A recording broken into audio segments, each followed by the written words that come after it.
What's up, ladies and gentlemen? Welcome to the spin class. Today, we're a couple guys discussing a few things. My name's Jackson. My name's Troy. Yeah, right off the bat, I want to talk about the MVP race in the NBA. Okay. I got Russ. So I guess, you're just not going to put any emphasis on winning any games. No, because if he wasn't on that team, the Thunder wouldn't be anywhere near the playoffs. Mm-hmm. Not a solar system in. All right, well, let's just look at all the guys that it's between right off the bat. Obviously Russ and Harden, LeBron, he's had a pretty good year in Cleveland. Anthony Davis, just because of the numbers that he puts out. But The dude, Russell Westbrook broke the record for triple doubles. But you didn't even let me finish about all That's the, ridiculous. all the I don't candidates care about the other people because they're nowhere near. John Wall's a candidate for MVP. He's not. Jackson is a Wizards fan for everyone listening. Yeah, it doesn't make him any less of an MVP candidate. Well, it makes your bias more. You have more bias towards him. Yeah, but I doubt it. Doubtful. Honestly, who do you think the MVP should be? John Wall. Realistically, though, it's hard to argue with what Russell Westbrook's done, but James Harden put up some pretty impressive numbers as well. What seed are the Wizards? The Wizards? The Wizards are the 4th seed going into the playoffs. Yeah, but they're also in the East. I And think what you would make them what seed are the Thunder? 6. And That's like third in the East. No, I looked it up. They would be like 5th or something in the West. Okay. And at one point in the season, I remember the Wizards beat the Thunder by like 30-something points. It was ridiculous. But it still doesn't make the change that Russ is the think- most valuable player to the Well, team. I think if John Wall wasn't at the Wizards, I think they still make the playoffs. Oh yeah, definitely, because you got Beal and Poyer and all those guys. But I think one guy no one's talking about that should seriously be Yeah, considered. go on. Kawhi Leonard. Okay. Before we start talking about KY Jelly, I was looking at Instagram today. I think Bleacher Report put it up. It was James Harden and Russ versus picture or whatever. And House of Highlights, the huge Instagram page, Yeah. said they thought Scalabrini was gonna get it. I can't argue there. You can't argue with You the can't man's argue stats. with the Scal, with the White Mamba. He's Yeah. a great player. All right, what about KY Jelly? KY Jelly, first of all. I respect KY Jelly so much. Number one, KY Jelly has to be the best defensive player out of all of them. Yeah, of course. It's hard to argue that. There is no pretty much arguing. Kawhi's going to be the best defensive player of all those guys. And the Spurs are the number 2 team in the West. Yeah, but they always are. Yeah, that's true. But I think. So saying that, is he the most valuable player? I think. Or because he has a decent cast around him. He has a great coach, but A great coach, LaMarcus Aldridge, yeah. Tony they have Parker. a couple other guys. Manu Parker, Ginobili. Manu. The guy swiped a bat out of midair. Yeah. I think in my opinion, I think if Russ doesn't get it, it's a robbery. In my opinion. Thank you for coming around. Well, I always thought Russ was gonna win. Yeah, but of course. he's by himself pretty much in Oklahoma. Saying that, he has Victor Oladipo, who is a He's good decent, player. but he's been hurt. He's been on and off. The this dude year. from New Zealand. Yeah. That's probably. But when you think about that, and then you think about he has to get he got 10 assists every game. That's what he averaged. yeah, he averaged a So- triple double. So I think he was. I think it's just him and Oscar to do it, right? To average a triple double. yeah, So you're talking about one of the greats of all time. and he beat Oscar for Yeah. most of the season.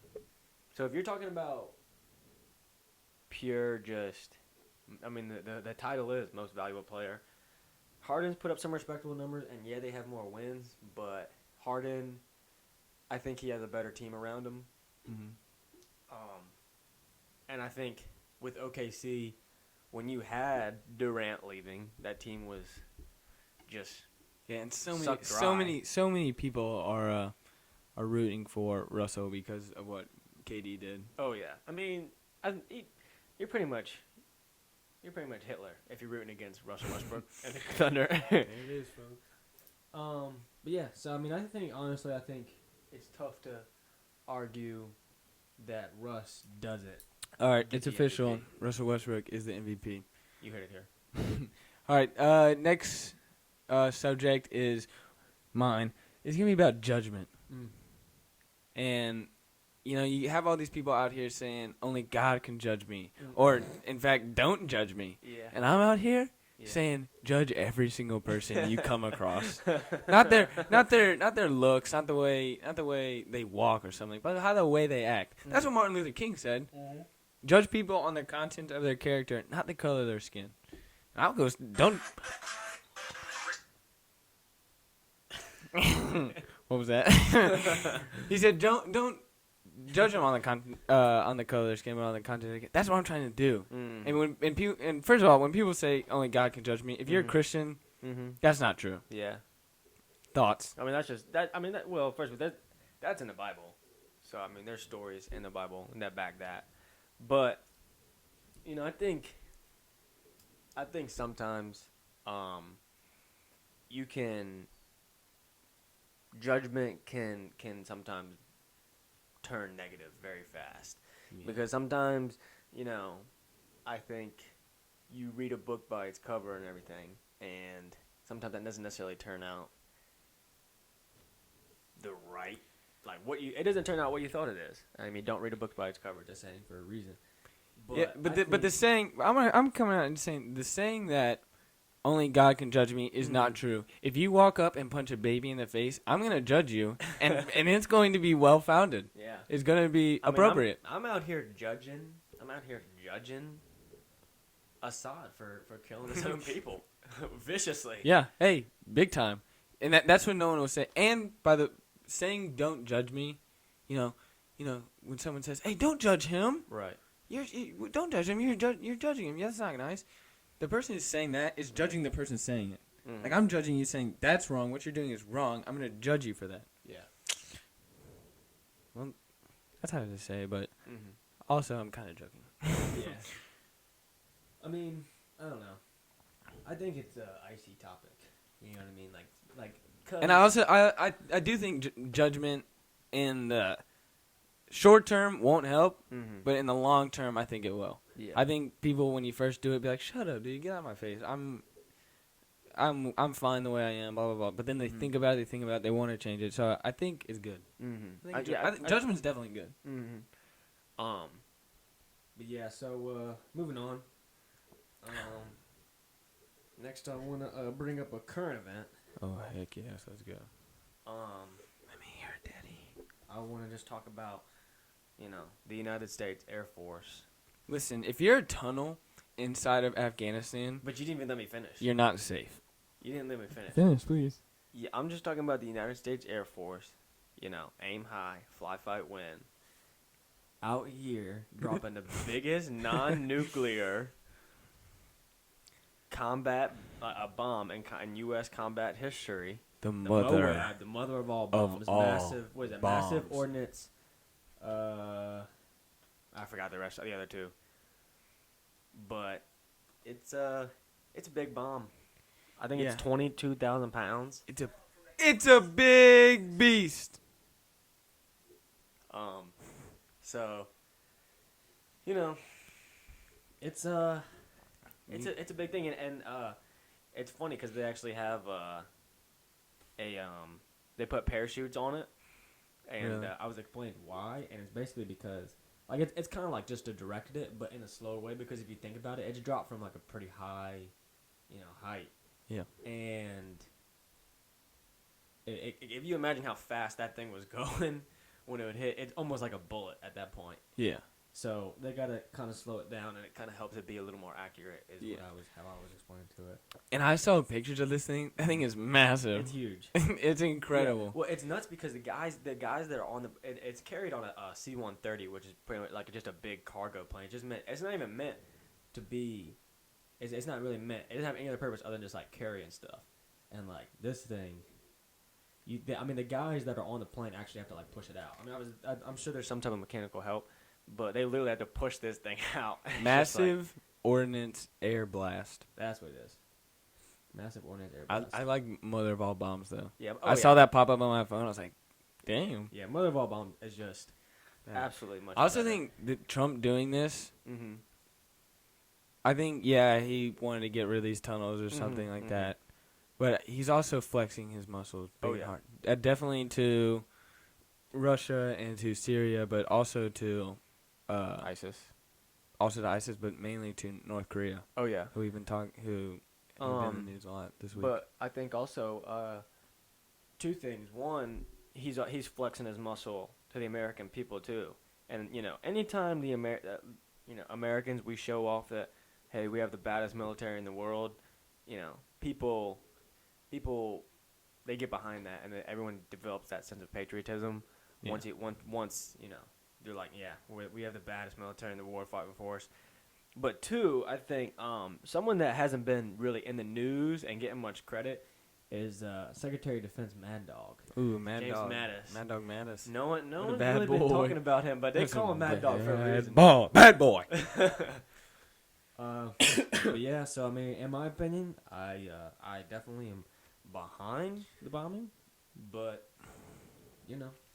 Waiting and seeing right now. That was I like the bombing. I like that we dropped it, and yeah, if you're a tunnel inside of Afghanistan, be warned. yeah. If you're listening, be warned, tunnels. Lastly, I just want to make a quick comment. There's obviously just no. There's just no better branch of the military besides the Air Force. The blast radius is a mile. I for people who run, I used to run, and I know how far a mile is. That's incredible. That is massive. Yeah, I mean, it's just nuts. You're gonna make a little comment like that. I'm gonna make a little comment like this. Mhm. Aaron Hernandez found not guilty. Yeah.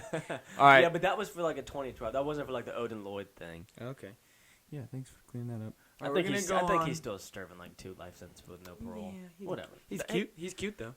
I Yeah. like his touchdown celebration. All right, on to the last topic. It's mine, and it's about the Borussia Dortmund, the soccer team bus getting attacked by terrorists. Wow. And not only that, one of their best defenders, Bartra,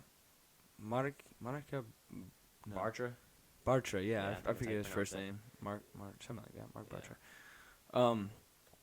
He got hurt, and they're like pipe bombs or something, Yeah, filled something with like that. filled with nails, Mm-hmm. and he had to go to the hospital. And I was listening to a recording today, Mm-hmm. or a thing of one of the Dortmund players talking. He's a guy from Turkey, Sahi maybe his name is, and he was crying and saying all this stuff, and the coach said that we're not animals, referring to making them play the next day. Yeah. I couldn't imagine going through a terrorist attack, and it is a terrorist attack done by 2 Islamic extremists saying that they did it in the name of Allah. Wow. Not a surprise. Not a surprise especially in Germany where they allow them all in and they have record rape. Yep. But it is cool that the Monaco fans were cheering I like that a lot. Dortmund. Yeah, I like that. shows a lot of class. And I also saw that Dortmund fans invited Monaco fans to sleep at their house. So nice, but yeah, UEFA, step your freaking game up. Yeah, I think the biggest thing here is UEFA treating these players as if they're just zombies. You know what I mean? Like, pretty much, okay, you're a soccer player first, you're a human second almost. Yeah. It's just like, I mean, these guys just went through a very traumatic event, and you're making them play the next day. Yeah. It's just like, I mean, in my opinion, I think that I was obviously rooting for Dortmund, and I think that it affected the result. I think the game was a good game. Dortmund easily could have won that game. Yeah, and big old Christian Pulisic came on in the second half and just tore it up. Played But so well. here's what Sahin said in that same interview, if that is his name. He the guy asked him, how hard is it to think about football when that happened, and he said, to be honest, and I hope people can forgive me and can understand where I'm coming from, but I didn't think about football until the second half. Yeah. Which is crazy to think of me. First of all, why would you want to still be in the game if that's the case? and that it just shows UEFA just screwing the ball up. Yeah, I mean, big ups to the Dortmund crowd and especially the Monaco fans, like because the Dortmund fans basically welcoming the Monaco fans, for accommodations. Mm-hmm. I mean, like that is the good part in all of this is that this sport is a sport second and a family first. And I really like that about soccer more than other sports is that it's just a different culture. But yeah, I mean, UEFA, you screwed the pooch. You pissed the bed. You should have. I mean, they should be playing this week or whatever it is. You're dumb anyway, and you smell like French Fries. They smell good. You smell like butt. yeah, UEFA smells like butt. All right, that's where we're gonna wrap it up. If you liked it, subscribe, like, and I'll eat your ears. All right. Yeah, we'll see you next time, and don't forget to eat your protein powder, baby girl.